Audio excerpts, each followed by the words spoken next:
2:08 estamos iniciando Magazine. Muy buenas tardes, a través de los micrófonos del 1040 de amplitud modulada. Te saluda Gloria Frías, con el gusto de siempre. Y para muchos, bueno, con el gusto de que ya terminaron prácticamente pues la jornada el día de hoy, viernes, porque pues quizás los niños ya salen de la escuela. Eso sí, no es quizás, ya salen de la escuela, su último día de clases el día de hoy. Se van de vacaciones, por lo menos a casa, ¿verdad? Ya ustedes dirán a dónde apunta. Ahora sí que la chancla, como decimos, pero ya comienzan las vacaciones de Semana Santa y Pascua para muchos, ¿no?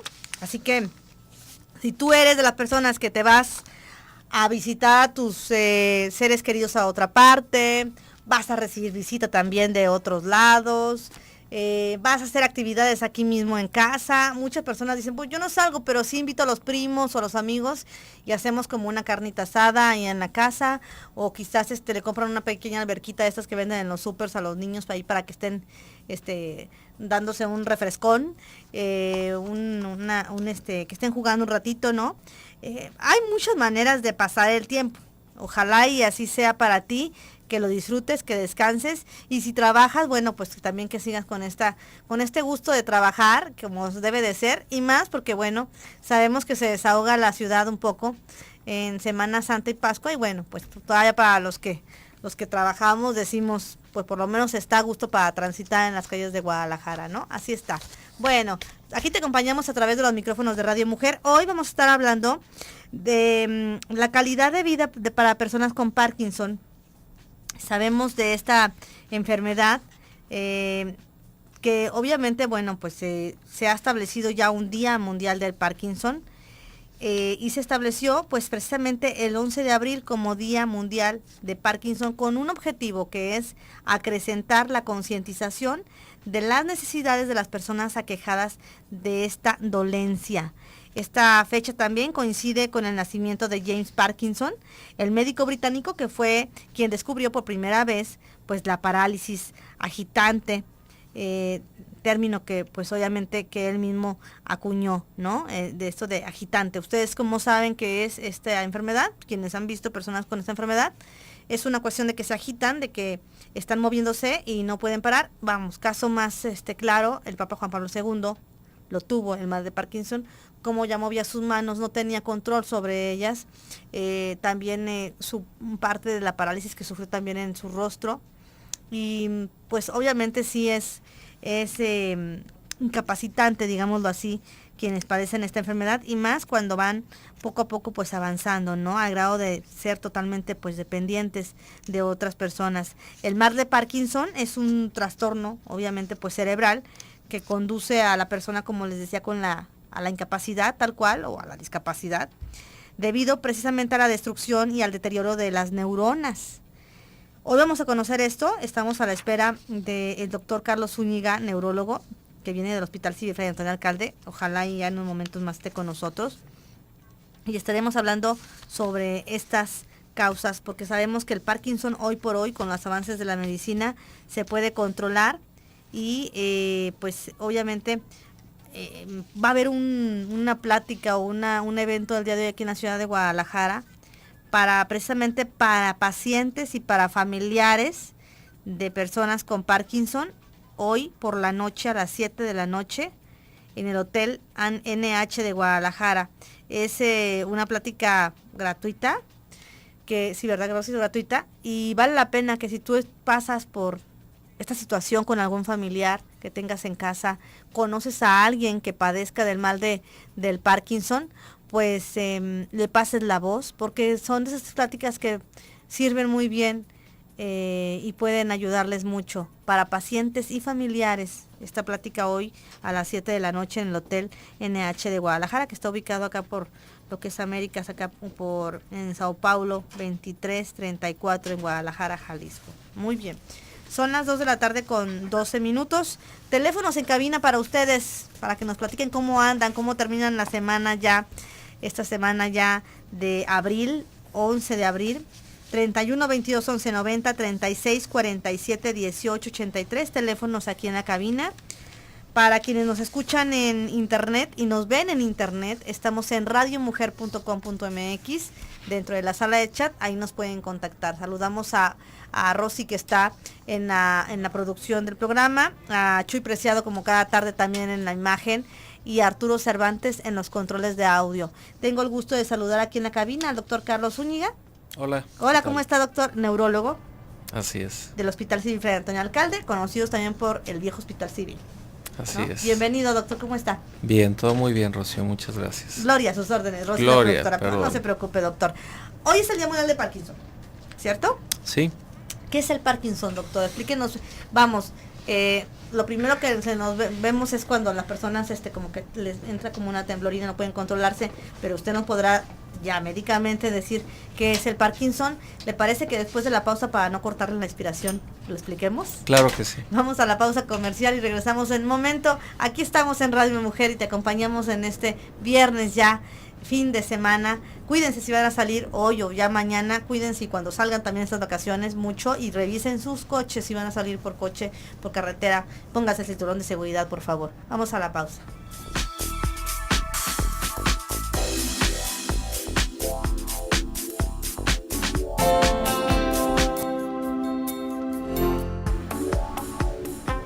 Regresamos a Magazine, hoy hablando con el doctor Carlos Zúñiga. ¿Tú sabes lo que es el Parkinson? El doctor Carlos nos explicará, pues, ya más detallado lo que es esta enfermedad, vamos, hablando médicamente, ¿no? ¿Qué pasa y qué es esta enfermedad? Bien, esta enfermedad es básicamente un proceso, o sea, es algo activo. ¿Y este proceso en qué consiste? En una degeneración de muchos grupos celulares en el sistema nervioso, no nada más en el cerebro, sino también a nivel de la médula, del tallo cerebral y de lo que es el plexo mientérico, el plexo intestinal, el plexo nervioso que se encarga de la motilidad intestinal, de los bulbos olfatorios, etcétera. Que poco a poco esta degeneración, este envejecimiento prematuro de los grupos celulares dentro del sistema nervioso, llevan a la muerte irremediablemente de estas células y a la pérdida en la capacidad de producción de muchas sustancias que son elementales para el buen funcionamiento del cuerpo. Tales son la dopamina, la serotonina, la noradrenalina, la acetilcolina, la sustancia P, el neuropéptido Y, etcétera, el GABA, etcétera. Hay un sinfín de sustancias en las cuales empieza a existir una merma en la producción en el sistema nervioso, y por esto vienen muchos de los síntomas que se conocen de la enfermedad. ¿Cuáles son esos síntomas? ¿Cómo podemos empezar a detectar esta enfermedad? Vamos, después de los estudios médicos que se hagan, pues, pero ¿qué es lo que se ve en el paciente? Bien, las personas se percatan cuando algo no está bien y que empiezan a experimentar realmente la enfermedad que todo mundo conocemos, cuando empiezan a notar que les tiembla un brazo, una pierna, cuando sienten más pesada una pierna, la arrastran al caminar, bracean menos de un lado, están menos expresivos de la cara, la voz se vuelve más tenue, más monótona, sin entonaciones, empiezan a tener un temblor, a sentirse rígidos, a estar lentos, a tener algo de inseguridad al caminar, al tener cambios en su postura, se vuelven más encorvados, flexionan los codos, meten los hombros, flexionan las rodillas, la manera de caminar es a pasos muy cortitos, pero estas ya son manifestaciones tardías propiamente de la enfermedad. Es lo que conocíamos y son las descripciones que se hacen en cualquier libro de medicina. Las cosas más recientes que hay con respecto a esta enfermedad son muchos otros síntomas que vienen antes, mucho antes de esto, y que son por degeneración de otros grupos de células precisamente. Entonces la persona pero ahí puede no tener... observa la persona nada, ¿o sí? Lo siente, pero no se ve. Ejemplos, empieza a salivar más. Amanece y está toda babeada su almohada, por ejemplo. Empieza a perder el olfato o el gusto, ya no le saben bien las comidas o ya no percibe los olores, las fugas de gas y demás. Empieza a tener problemas para calcular distancias con la vista, típico que se quieren estacionar y le pegan al coche de atrás porque ya no calcularon bien, o quieren pegar un brinco para, no sé, librar algún obstáculo y se dan con el obstáculo porque no calculan bien. Tienen problemas para discriminar los colores. Empiezan con cambios anímicos, están depresivos, están ansiosos, están muy apáticos, les cuesta trabajo concentrarse en lo que hacen, están olvidadizos de las cosas recientes. ¿Qué más? Bueno, aparte de eso tienen problemas para dormir o se quedan dormidos durante el día, están muy fatigados, tienen problemas en la dinámica sexual, están con estreñimiento crónico. Que todos esos tipos de síntomas o señales que usted nos está comentando, doctor Carlos, podrían también de repente, bueno, decir, pues sí, es lo que les pasa también a personas ya en una edad avanzada, ¿no? La mayoría. Fíjate, Gloria, que efectivamente... O sea, sí suele como empezar a confundirse. Es un problema muy grave porque muchos de estos síntomas los achacan a la vejez. Dicen, pues es que ya está grande mi papá, ¿no? Sí, pero lamentablemente es la enfermedad en sí y muchas veces esperan a ver a que tiemble o a que esté rígido o a que no pueda caminar, cuando entonces dicen, ah caray, esto ya es algo más que la vejez en sí, y buscan recién atención médica. Y ya cuando buscan atención médica ya van un poco más avanzados. Pues ya efectivamente es un estadio más avanzado de la enfermedad. Aquí lo ideal sería poder captar a la población que tiene muchos de estos síntomas no motores de la enfermedad. Sí. ¿Para qué? Para poder ofrecer un tratamiento más temprano y poder llevar una mejor calidad de vida. Le iba a comentar, doctor, la manera como se diagnostica en el ámbito médico esta enfermedad es a base de alguna prueba en especial neurológica. El diagnóstico ¿O es totalmente clínico? Nada más con el diagnóstico clínico que hacen? Acuden con el médico que tenga obviamente experiencia en el diagnóstico y tratamiento de estas enfermedades, el neurólogo de todos ellos, y el ver al paciente, el evaluarlo, es más que suficiente. No existe a la fecha ningún estudio de laboratorio o paraclínico que pueda determinar que una persona tenga o no tenga enfermedad de Parkinson, y esto es lamentablemente motivo de que muchos charlatanes o gente poco preparada en el ámbito pidan desde cosas inexistentes como medir supuestamente minerales o metales en la sangre, para ofrecer terapias, pues todas ellas motivo de charlatanería, ¿no? Como células madre y muchas otras cosas, vitaminas, suplementos dietéticos y cosas pues que realmente no tienen ningún caso. La resonancia magnética, el electroencefalograma, los potenciales evocados, la electromiografía, el estudio de sueño y todas esas demás cosas no sirven para hacer el diagnóstico de la enfermedad. El diagnóstico es enteramente clínico. Uno se pregunta, ¿por qué una persona puede padecer este mal? O sea, ¿qué hay en ella que lo lleva a padecer este mal? Y no sé también si nos puede decir la incidencia hoy en día en el mundo, porque no sé si estamos a la par con el Alzheimer, ¿no? Pero ¿cuál es la incidencia y por qué pasa esta enfermedad? Claro, hablando de las medidas de conteo de las personas afectadas en el mundo por esta enfermedad, tendríamos que hablar de una tasa de prevalencia, primero lo que se sabe, que es de 100 a 200 personas afectadas por la enfermedad por cada 100,000 habitantes. Si hablamos de la incidencia, de cuántos casos nuevos estamos teniendo por año, estamos aproximadamente teniendo desde 4 hasta 26 casos por cada 100,000 habitantes en todo el mundo por año. Hay entre 4 y 26 casos nuevos por año de cada 100,000.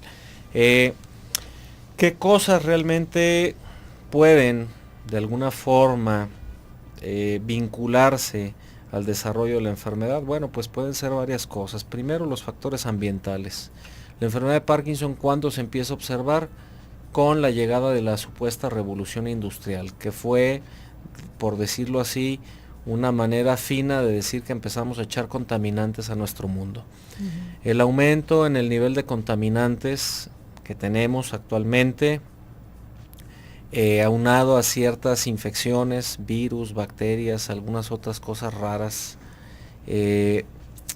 pueden obviamente ser un factor muy muy importante para el desarrollo de esta enfermedad. Si nosotros hablamos por otro lado de la genética, que es otro aspecto muy importante, la genética sabemos que juega un rol fundamental para que una persona pueda desarrollar la enfermedad. Actualmente se conocen 18, 19 formas genéticas distintas de la enfermedad de Parkinson.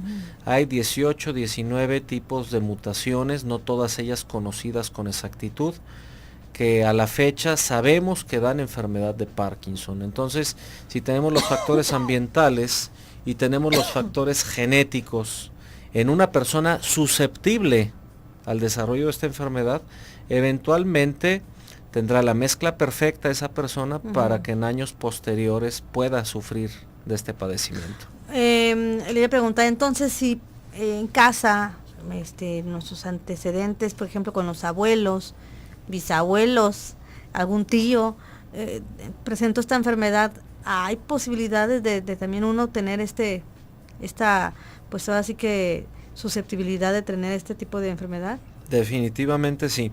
De hecho, a las personas que acuden a consulta regularmente con enfermedad de Parkinson, 25 a 35% de estas personas refieren tener un familiar de primera línea afectado por la enfermedad. Esto es algo alarmante, sí, claro, porque nos habla pues de una correlación con la herencia bastante amplia. Claro.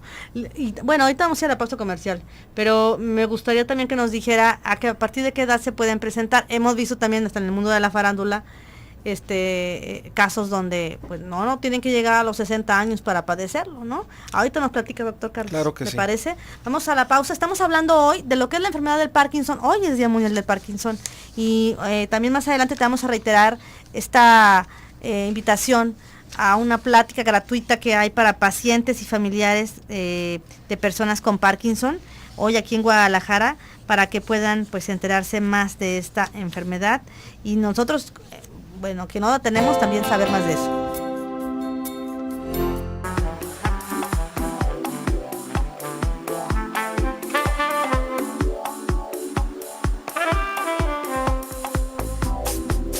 Les recuerdo los teléfonos de cabina 31 22 11 90, 36 47 18 83. Son los teléfonos que tenemos aquí abiertos para ustedes. Por el chat estamos conectados en radiomujer.com.mx dentro de la sala de magazine. Ustedes pueden hacer pues sus comentarios.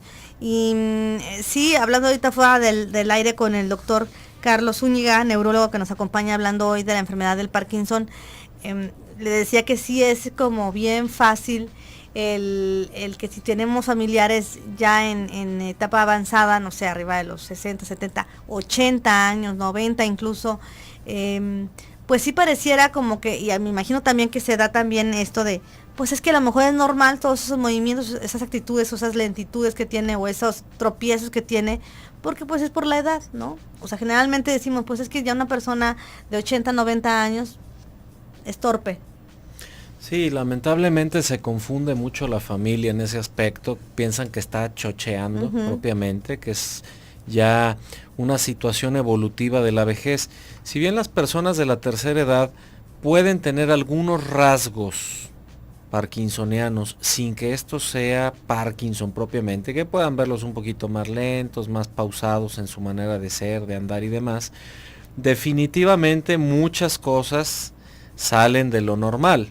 El hecho de que le tiemble la mano y que tenga un temblor con la extremidad totalmente en reposo, o que esté rígido a la hora de moverlo, o que esté muy inestable para caminar, que camine demasiado cortito, estas cosas ya deben de llamar la atención. Si aparte de eso hablamos que trae problemas urinarios, urgencia urinaria, incontinencia urinaria, se levanta en la noche a orinar, está estreñido, tiene un vaciamiento incompleto de los intestinos, tiene inflado el estómago y no logra mover ese aire del estómago, tiene depresión, ansiedad, etcétera, tiene problemas del sueño, tiene hinchazón de las piernas, sudoración excesiva, periodos de visión doble, caídas frecuentes, problemas en todos los órganos de los sentidos. Sí, ya son todo. Ya empieza a llamar la atención, a decir, ¿qué está pasando? ¿Qué es lo que sucede realmente? Esto ya no es normal por la vejez. Y a eso voy también. El mal del Parkinson, la enfermedad del Parkinson, ¿se presenta en determinada edad hacia adelante o también se puede ver casos en donde estén pues jóvenes? Anteriormente se hablaba que la edad promedio de presentación era de 60 a 65 años de edad. Eventualmente, conforme un ser humano envejece, tiene mayor probabilidad de adquirir la enfermedad de Parkinson. Tan es así que a los 60 años de edad la probabilidad es del 0.4%, pero conforme avanzas a los 63 años de edad ya te aumentó la probabilidad al 1%. Si nos vamos a los 65 años o más, la probabilidad es del 3%. Y si tienes 85 años o más, tu probabilidad de tener Parkinson es del 5%. Este no es el problema es que cada vez observamos en personas más jóvenes que desarrollan esta enfermedad. Hablábamos de uno de los actores, Michael J. Fox, que de tiene Volver al Futuro. Así es, tiene un parkinsonismo hereditario. Muy joven. Él comenzó a los 30 años de edad, si mal no recuerdo, con la enfermedad, y muy seguramente es una forma genética, una mutación en una proteína que se llama parquina y que en la literatura médica también se conoce como PARC2, una forma recesiva. Esto es, papá y mamá debieron haber tenido la mutación aunque no expresaran la enfermedad, y cada uno de los hermanos de Michael J. Fox, incluido él, tenía un 25% de probabilidades de haber heredado la mutación y manifestar la enfermedad. Esta enfermedad la podemos ver no solo en viejos, sino también en adultos jóvenes e incluso en adolescentes, y rara vez, pero también presente en niños. Híjole, niños también. Así es. Le iba a platicar entonces, ahorita con todo esto que nos está explicando del mal de Parkinson, una vez que se diagnostica bajo esta revisión clínica que se hace, ¿qué sigue? O sea, vamos, ¿en qué sirve que a lo mejor sea una etapa primaria, o sea, ya a la mitad de todo esto, o ya una etapa avanzada? Sí, ¿cómo que sigue? Y si se puede llegar a curar o nada más es controlarla. Bien, referente a si tratas a una persona con una enfermedad inicial, incluso con algo que mencionamos nosotros como una enfermedad premotora, donde hay nada más síntomas no motores de la enfermedad, los urinarios, los cardiovasculares, gastrointestinales, afectivos, etcétera, pero no hay temblor, rigidez, lentitud ni cambios en la postura o en la marcha, pues tenemos un muy buen pronóstico porque le estamos agarrando demasiado temprana la enfermedad y pudiéramos ofrecer algún tipo de tratamiento que pudiera de alguna manera otorgarle protección a las neuronas de ese cerebro para que no envejezcan y mueran. Ese es el escenario ideal, captar a esos pacientes en riesgo de desarrollar la enfermedad de Parkinson que todo el mundo conoce. ¿Qué es lo que sucede cuando las personas ya tienen una enfermedad avanzada, que por lo general son más de 7 años con los síntomas que todo el mundo conoce: temblor, rigidez, lentitud y problemas para caminar? El gran reto que tiene el médico ahí es optimizar un tratamiento médico que le pueda aminorar lo más que se pueda la presencia de estos signos clínicos. Obviamente ya va a tener mucho más complicaciones derivadas de la enfermedad. Aquí la intención es estar muy al pendiente de que comiencen con cualquiera de los síntomas no motores, ver si son muchos, 4, 5, 10, 20, los que sean, y captarlos oportunamente para poder dar un tratamiento protector para ese cerebro. Eso es lo que vamos a intentar y eso es la finalidad de todas las personas que nos dedicamos a tratar enfermos de Parkinson. En cuestión, por ejemplo, doctor, de alguna dieta especial, de antioxidantes o de alguna cuestión que pueda ayudarnos a que no a que no mueran nuestras células, a que no se deterioren, ¿no hay nada?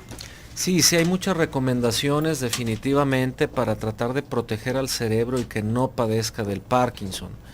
¿Esto qué puede ser? Bueno, son muchas cosas. Ya hablaron de dieta, la dieta mediterránea es lo que ha mostrado que para evitar enfermedades degenerativas del sistema nervioso puede ser la más indicada. ¿Cuál? La dieta mediterránea que se basa en pescados? Básicamente granos de cualquier tipo, arroz, frijol, avena, lentejas, habas, etcétera, pan, frutas y verduras también, vino tinto de mesa con moderación obviamente, eventualmente 2 a 3 veces a la semana alternar pescado y pollo, aceites vegetales enteramente para poder hacer la cocción de los alimentos, y muy rara vez, una vez al mes, una vez cada 15 días, de manera muy esporádica, el uso de carnes rojas.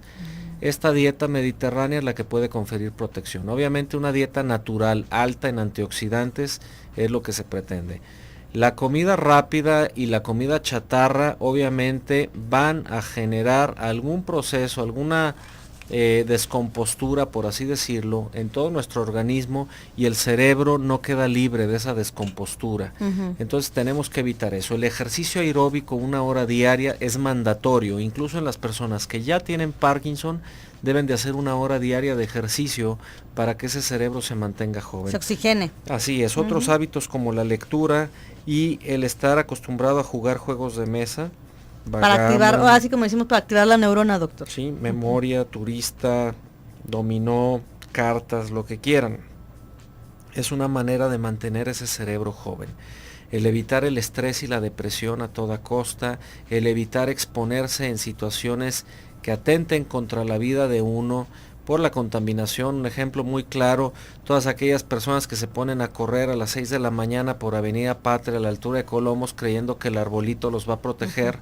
Es la mejor manera de cultivar a los cerebros de contaminantes y de tóxicos. Porque van respirando todos los contaminantes. Van respirando todo el smog y toda la porquería que pulula en el ambiente y lo están metiendo directamente en sus organismos. Es una de las peores prácticas que puede existir en la actualidad.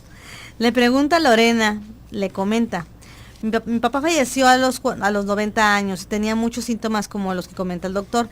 Y mi papá acudía cada 6 meses con el geriatra y nunca le dijeron que tuviera Parkinson o que fuera con un neurólogo. ¿Qué pasa con los médicos? ¿Por qué no hacen su diagnóstico oportuno y de esta enfermedad? Repito, mi papá acudía periódicamente con el especialista. Hay aquí una serie de situaciones muy importantes que se tienen que hablar. Incluso a veces es difícil para el neurólogo general llegar a poder hacer el diagnóstico preciso. Dentro de las subespecialidades neurológicas surge hace algunos años la subespecialidad en movimientos anormales y en enfermedades neurodegenerativas. Entonces eso pues te da a lo mejor más herramientas para poder lograr hacer el diagnóstico temprano. Podrá haber muchas quejas que el otorrino no lo detectó, que el oftalmólogo, que el psiquiatra, que el rehabilitador, que el reumatólogo, etcétera, y esto es por los síntomas no motores que son tan variados y que hacen que la persona vaya con otros especialistas en lugar de llegar al neurólogo. Hay un estudio muy bonito del año 2010 donde precisamente evalúan qué porcentaje de pacientes con Parkinson llegan al neurólogo de primera instancia.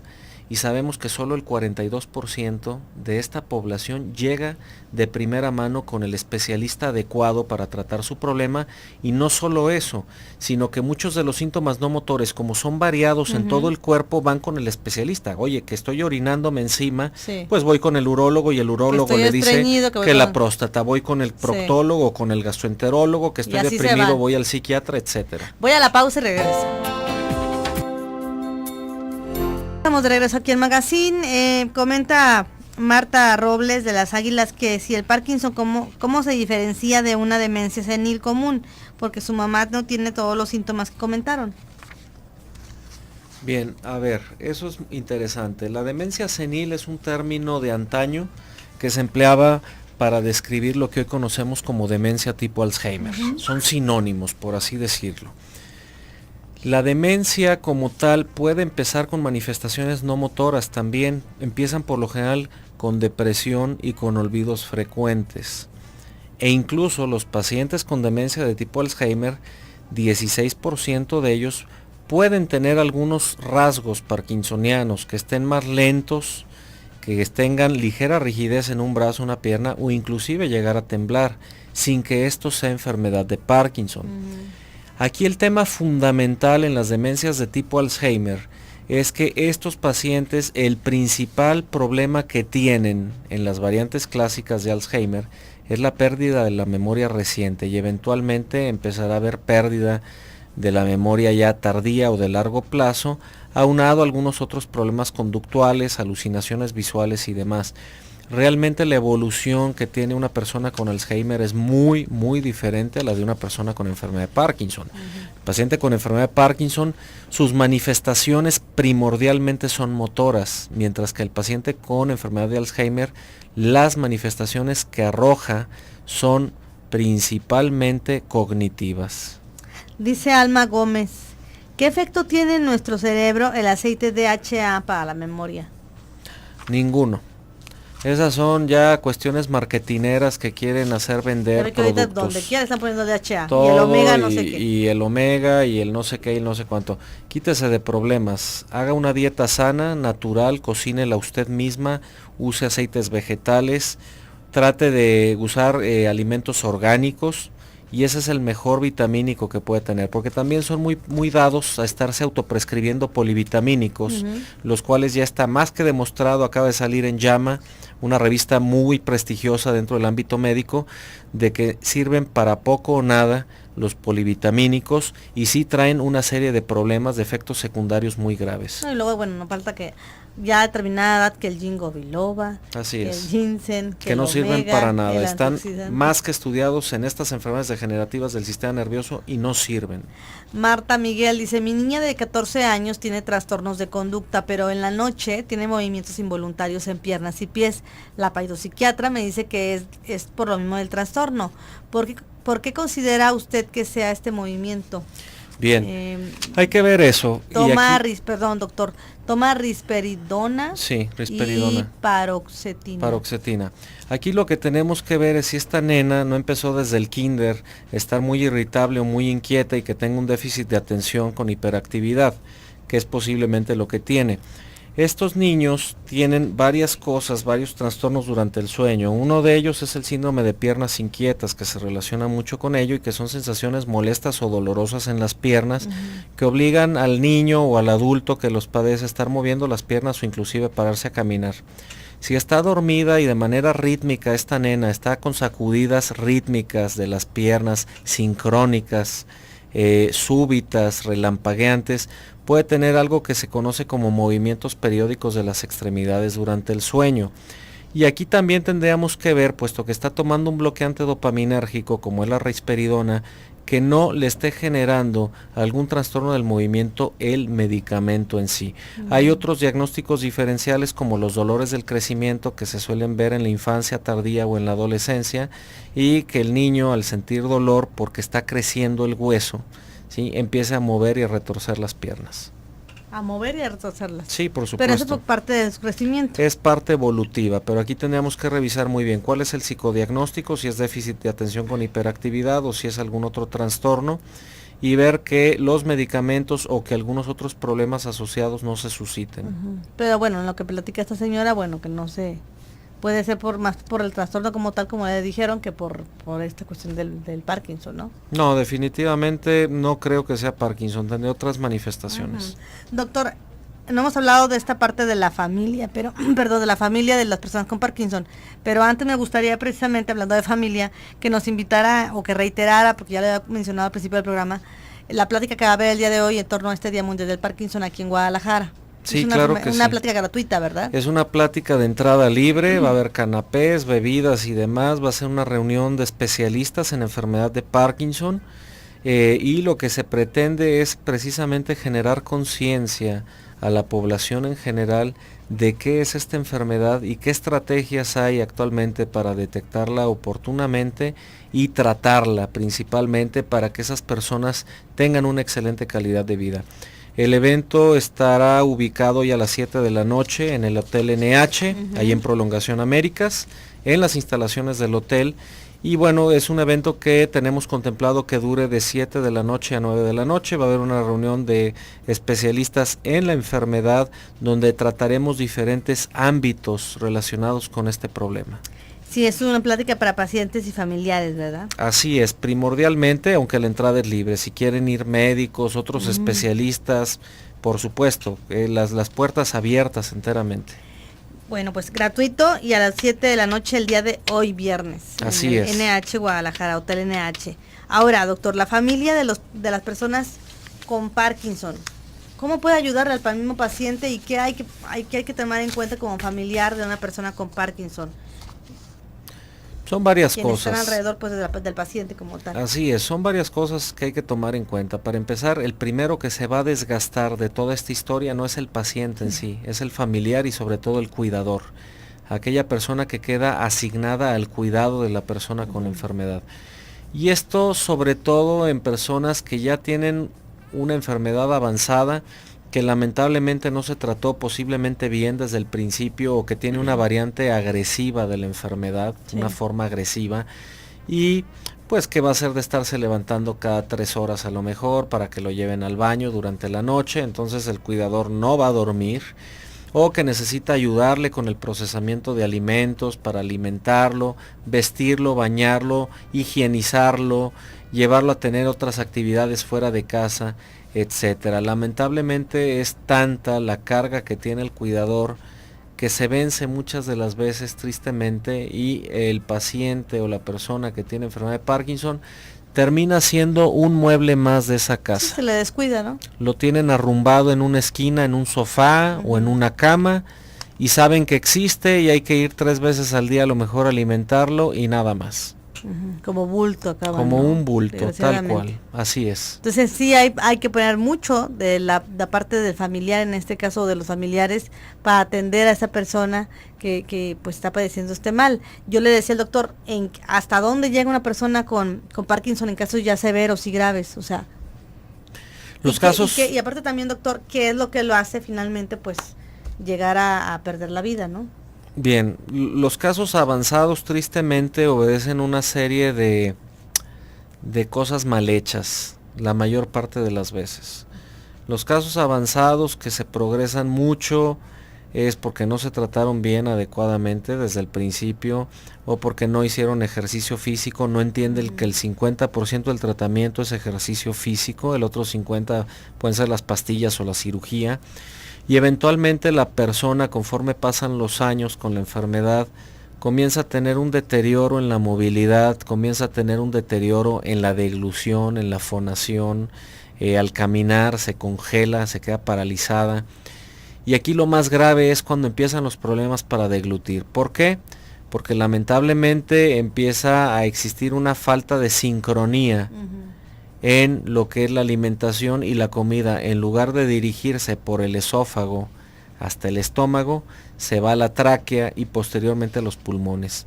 Esto va a conllevar a una neumonía, a una infección pulmonar que puede ser severa y mortal la mayor parte de las veces. De hecho, la causa número 1 de muerte actualmente por enfermedad de Parkinson es vinculada a neumonías, a infecciones respiratorias de vías bajas propiamente.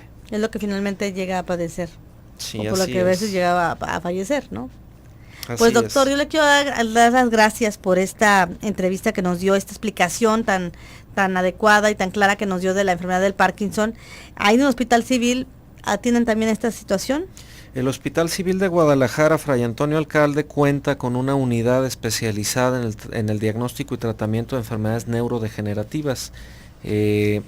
Claro que sí, cualquier persona puede acceder a esto, es cuestión de hacer su trámite hospitalario para que le abran su expediente clínico y posteriormente solicitar una cita a lo que es la clínica de enfermedades neurodegenerativas del hospital. ¿Su teléfono en particular, doctor, como neurólogo? Sí, es el 3611-1522, es una unidad de movimientos anormales y enfermedades neurodegenerativas única en el país, donde existen una amplia gama de especialistas en la materia para tratar estas enfermedades. Y es aquí en Guadalajara. Así es aquí en Guadalajara. Muy bien, le agradezco mucho, doctor Carlos, por haber venido con nosotros, Carlos Zúñiga, neurólogo, por su visita y pues que pase felices vacaciones. Muchísimas gracias por la invitación, Gloria. Y a ustedes también, cuídense mucho, les dejamos una serie de programas la próxima semana. Muy buenas tardes, Gloria Frías se despide de ustedes.